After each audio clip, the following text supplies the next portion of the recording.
Earth, home to many, if not all, kinds of life.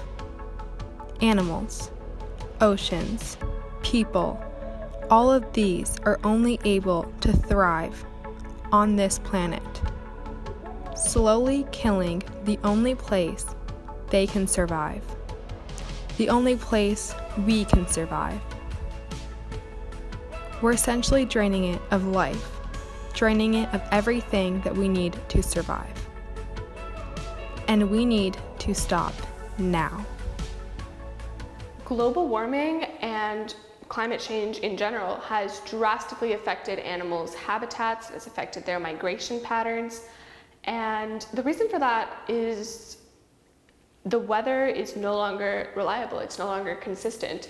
The weather patterns and the climate patterns that these animals have adapted to can no longer be relied on. Areas that used to be consistently below freezing, consistently cold, or areas that used to be consistently very warm, consistently free of snow, can no longer be relied upon to be so. So animals that need the cold, they can no longer live where they used to live. They have to move further north or further south, depending on where they are. Intact habitats are important for a couple of really good reasons. One is biodiversity.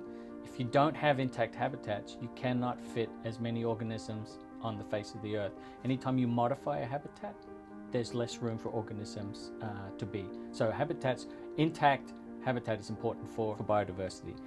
So habitat destruction is an absolute dire urgency right now because at the rate of destruction, it is unseen before, it's unheard of. Habitats are disappearing so fast and species are unable to adapt at the rate that their habitats are being destroyed. And so when habitats are destroyed so quickly, within a span of maybe a few days even, species cannot adapt and they go extinct at astronomical rates. Coral, so it is an animal, it's not a plant, but it also acts as a habitat within itself. It is a habitat to a lot of fish, a lot of other undersea creatures, and coral reefs are some of the most biodiverse places in the world. Coral is the basis for so many species in the ocean, especially in these coral reefs. So without coral, there are no coral reefs, and hundreds of species, thousands of species are threatened. Coral reefs are incredibly structured and diverse habitats, and when you have complex habitats, you can fit more animals into them. So a rainforest has more animals in it than a desert does because a rainforest is more complex. A coral reef has more animals in it because it's more complex than the bottom of the ocean, which is just a field of mud. So you can have more organisms in a complex habitat. Corals provide one of the most complex aquatic habitats that there are. So you can fit more animals per unit area into a complex habitat.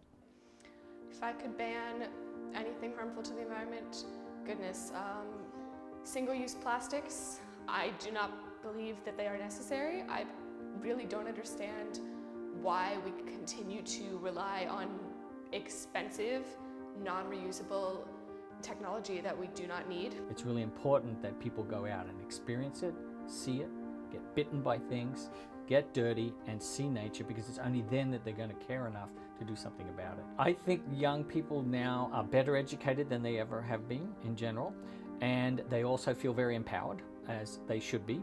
Youth activism in the environmental movement and in really every movement has been an absolute game changer.